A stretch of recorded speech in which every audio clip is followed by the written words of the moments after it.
talked to some of the players. They seem to have taken the loss on Saturday hard. I would imagine you're going to learn a lot about your team this week in practice and how they respond. Yeah, I think that. I mean, when it was just what I expected. I thought when they watched the film, it was obvious. It was, it wasn't, like I said, going into the game, we got to take care of us. It wasn't as much. I mean, they had some guys, a couple of guys make some good plays, and you got to give them credit where credit's due. But we didn't execute, and we made a lot of boneheaded plays. We didn't do the things we were coached to do on both sides. We played undisciplined. You go right down the list. It was, a perfect storm of of mistakes, and you know when that happens, you leave yourself open. You guys said going in, you got to respect this game. You got to respect the sport and how you got to play, and you got to take care of you. We didn't do it, and it wasn't for the most part. It wasn't things we didn't expect.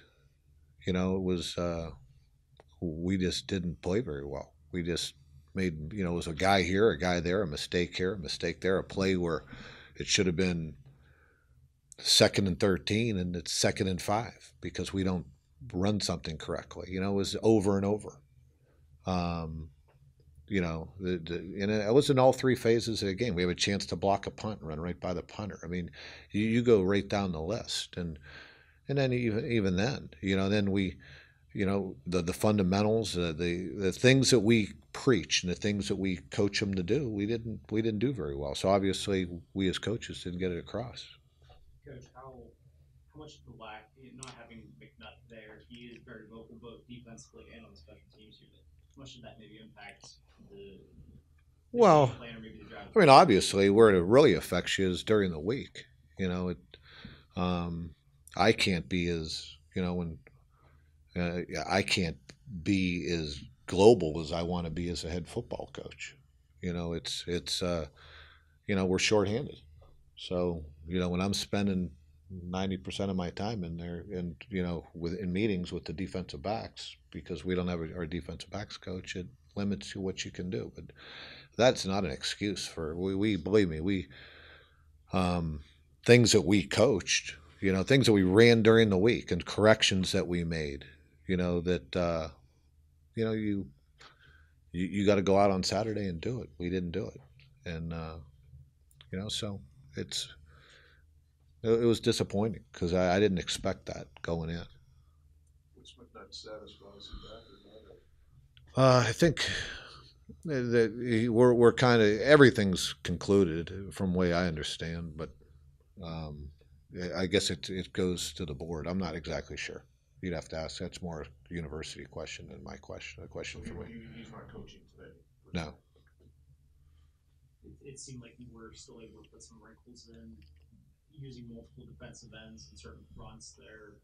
Oh Is yeah. this something we can maybe expect a little bit more about you guys have more creativity? Yeah, I mean, we're pretty multiple in what we can do. Week to week, it's going to be different in what our packages are and how we go about, attacking each offense we play. But um, I think we are pretty multiple in what we can do. But you know, we have to. Our players have to handle it better than we did the other day. I mean, the things that were disappointing to me were the basic day one things that we screwed up.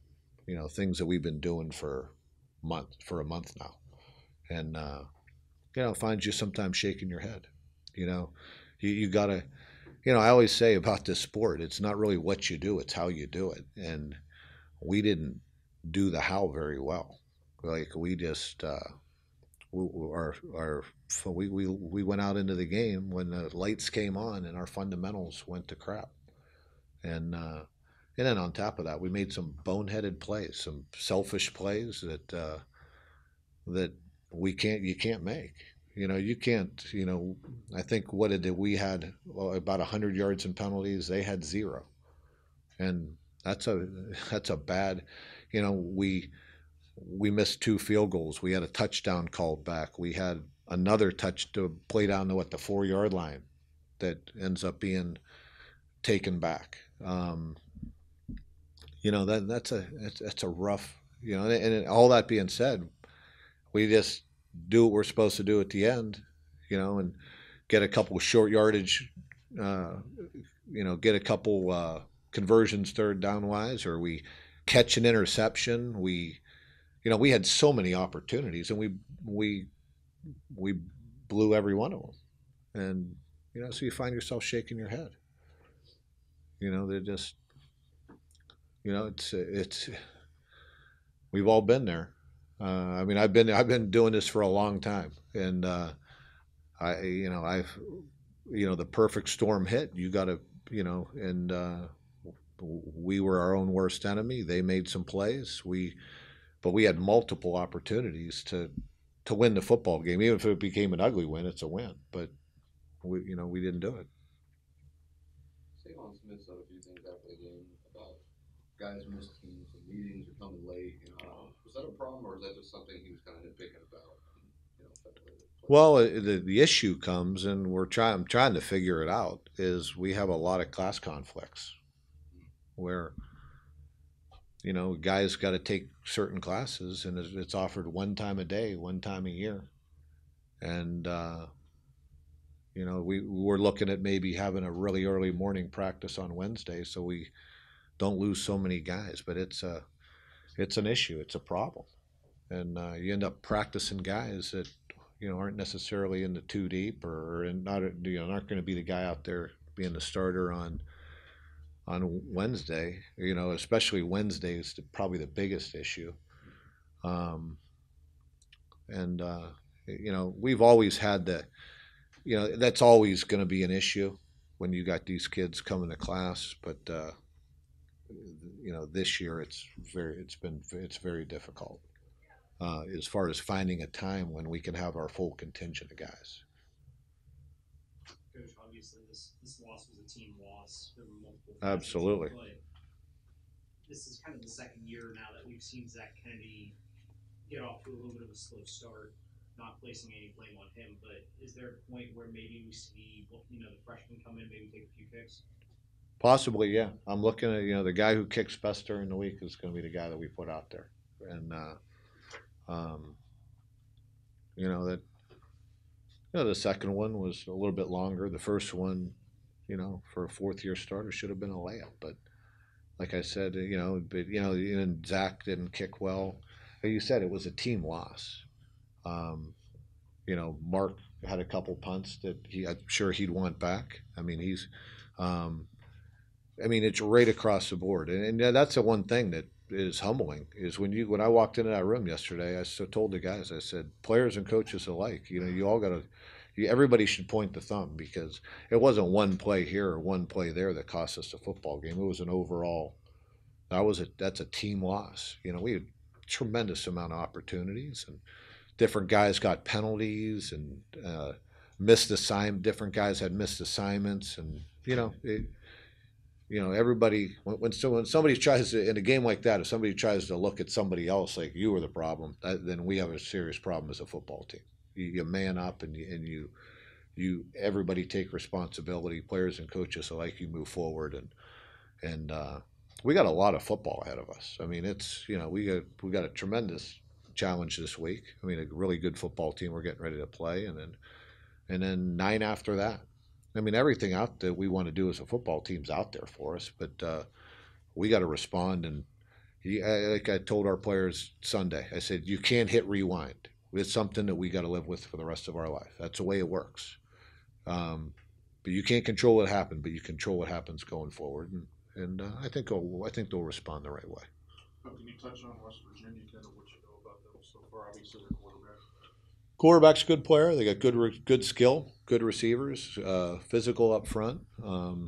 Played well defensively the other day against Tennessee, and they're a good football team. I mean, I don't know what they're ranked, but there's some people picking them to maybe be in the college football playoff down the road. So they're a good football team. They're a well coached football team and with a lot of talent, and it'll be a good challenge for us. For being down there 2 years ago with some of the players, does that help a little bit because they kind of know? I don't know. Maybe a little bit. I mean, the environment, all that type of thing. I think our kids are, we're looking forward to going down there and playing in that kind of environment against a really good football team.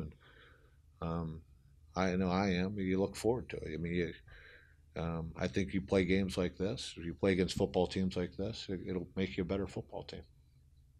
Is there anything you can do or tell them to kind of make sure their confidence is up after a tough lot going into a game like this, where it's obviously So do what we don't. I'm done talking about the last game, and it's about moving forward, preparing, taking care of us. It's the same thing, and we'll have a game plan on both sides of the football, and it's about coming out and executing. It's um, execute the game plan, and control what you can control, and that's you. And if we do that, it doesn't matter where you play or how many people are in the stands or anything else. You gotta. We're going to play in some tough environments, so this should be good as far as a preparation for what's coming down the road. What about them defensively, West Virginia? Kind of I don't know. I guess they call it a 3-3 stack type front. They're physical. They're athletic, and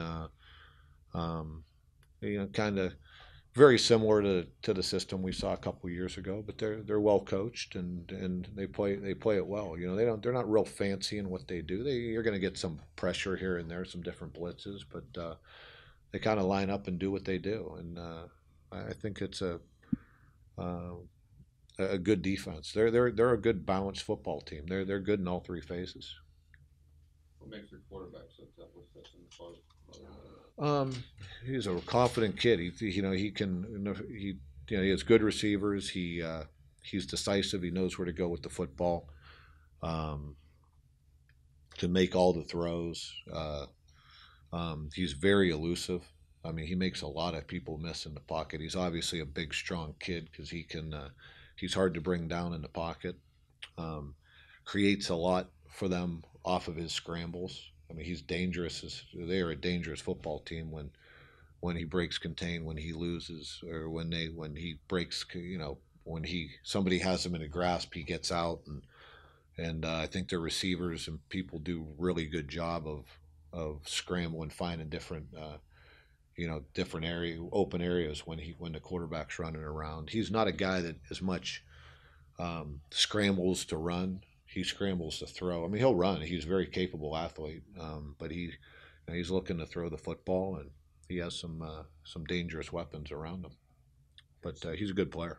So, Coach, speaking of quarterbacks, what's Nate's status going into this game? I think he's probably 50-50 for today. He's really made some progress. I think he's feeling better, and I know he's going to be out there today doing more than what doing a little bit more. I mean, it's kind of how he responded today, but he's really made some progress over the last few days.